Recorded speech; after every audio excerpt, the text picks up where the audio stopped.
So there's a few reasons why your store's website may not be making sales. So I wanted to go over a few of them today. People, you're running traffic, maybe it's all organic. People go to your site, you're seeing that there's site views or people are looking around your page, but the conversions are really low. It's not, people aren't buying. So I'm going to list a few reasons why people might not be buying, especially today, like in 2022, because so much has changed in the e-com space over the last number of years and in how much it really takes to convert people in a direct to consumer environment like a website, especially when you're either a new store, a new brand, you don't have a brick and mortar location, there's not a ton of social proof built up, and you don't have a ton of money to make a bunch of creative and run a lot of ads. So the first is the layout. I'd say the layout and the design of the site is the most important thing when it comes to converting. The reason is because there are so many sites and so many products and so many advertisements that it's really important that you have a good design and a good layout. What does that mean to have a good design or a good layout? Well, it really depends on who your core audience is. Every audience is going to have a different idea of what a good design and a good layout is. There's not a blanket, this is a good website. Now, there are a few things that make it good. You need call to action buttons. You need copy that's not too long.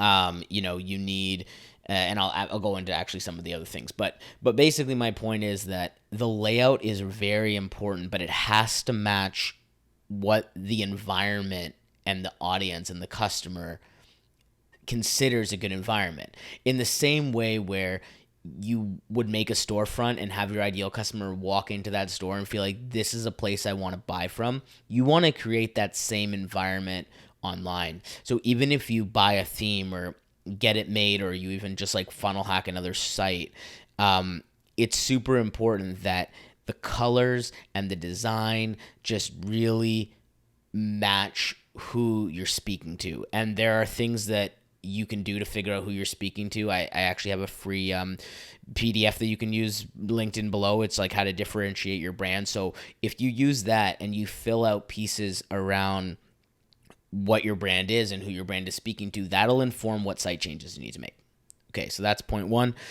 My second one is the pictures. When someone goes to a site, the first thing that they're asking themselves subconsciously is, does this reflect me?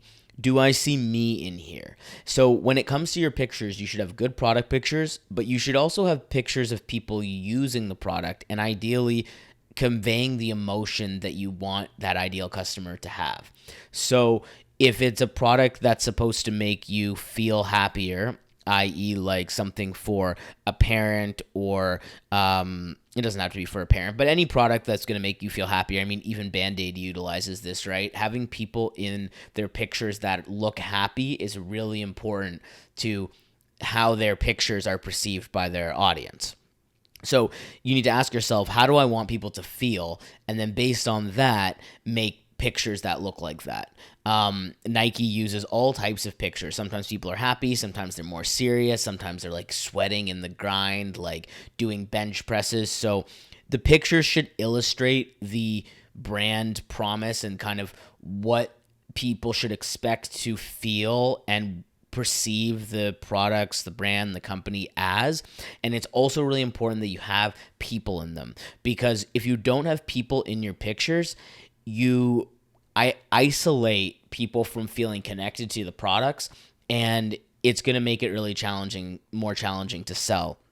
Now, there's a line between using people in a stock image way. If you use a people picture that people have seen a million times, they're just going to dismiss the site. It has to feel, you can still use stock. You don't have to shoot everything yourself. You could theoretically pay for pictures on Shutterstock or pay for some pictures to use that feel unique, but definitely do ones that feel unique and create a vibe, because if they feel too generic or too stock, then you're also going to lose on those sales and conversions. The next thing is too many pages. So if your site has way too many pages and it's very confusing, like you don't want to have so many places where people can bounce off a site. You want to make it super clear. They're here for a purpose. They're here to learn about your brand, or they're here to buy something. And those should be really the only pages that you have. Sometimes people, with the About Us, they'll go there, but it doesn't need to be too front and center. It can either be in the footer or it could be in the top menu. But don't have so many pages and so much navigation that just makes it harder to understand. People look things up in different ways when they're using a website. So for instance, apparel companies, like where I work with a lot of fashion stores. So it's really important that you have cross referencing on your site. So you could have a men's section, a woman's section. Those both have drop downs. They've got t-shirt, sweater, all those things in them. But then you might have on the top menu outerwear and accessories, even though if you hit on the men's section, you'd also get outerwear and accessories. So everyone kind of navigates the sites in a different way. So you want to ask, like, depending on how many products you have, how easy can we make this findable depending on how people think about how they want to find stuff? Next is copywriting. Now, I had mentioned this earlier, but copy is super important, and depending on what you're selling, copy is either you need a lot of it or you need a little of it.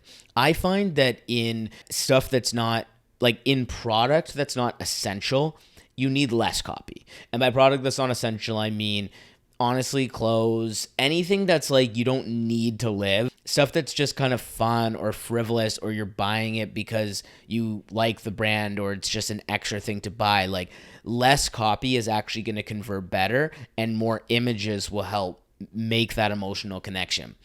Whatever copy you have on the site, it should be like copywriting that doesn't focus so much on the features and benefits all the time, and more talks about the emotional benefits of getting the product, or a couple taglines maybe.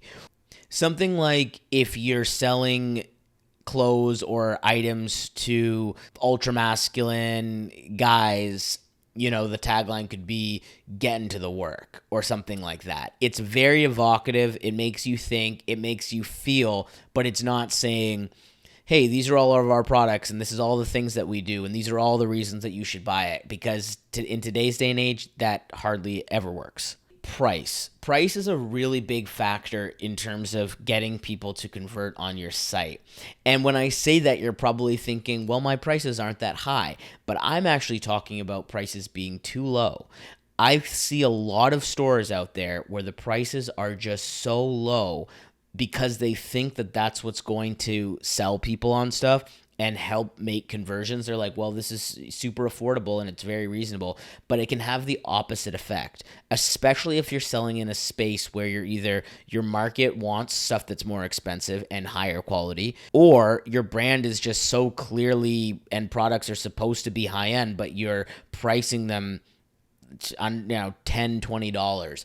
What that does psychologically for people is they come onto a site thinking that they're going to get something really high quality, or they're looking for something high quality, even if the product's not necessarily the highest quality, but price it at least somewhere where, like, not so cheap. Because it's in the not so cheap, not only does it do you a favor because it increases your margins and profitability, but people want to buy stuff that's good these days. They don't want to buy crap. Right? And so if you are putting products into the market, whether it's dropship or you're making them yourself, and sure, you're always iterating them and making them better, don't put a price point on it that's going to make it feel and seem like they're buying crap, right? So, or like just stuff that's really low quality and sucks.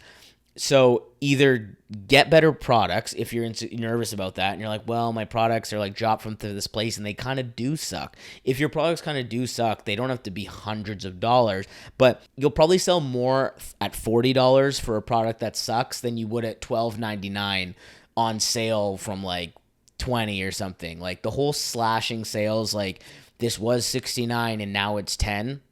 Doesn't really work anymore. There's so much direct-to-consumer possibility now, especially with Amazon, that you do not want to be competing on price. As long as you have low prices on your store, people can just go to another store and buy it, or they can just go to Amazon. So the best way to have customers trust you more, like your brand more, want to buy from your brand over others, is to just not say you're going to compete on price.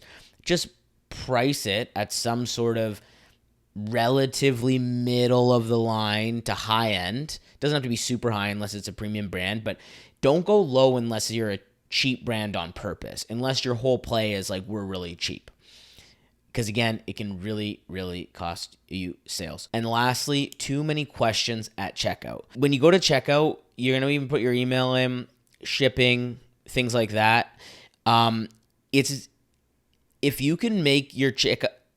Not all Shopify themes allow you to change your checkout. Some of them will if you pay more, or you may have to get a coder, but decreasing the amount of questions that are mandatory, even making it so that you have to fill out one section first and then another section. Because if you go to a checkout page and you got to put your email and you got to put your shipping and you got to put your credit card and you got to put all this stuff, it's just, especially when people are checking out on their phone so often and they might be doing other things, it's just going to be too many things and they're going to bounce because they don't care enough about it to buy it. So if you can decrease your checkout page so that it's just email first, followed by maybe credit card information, then you save that.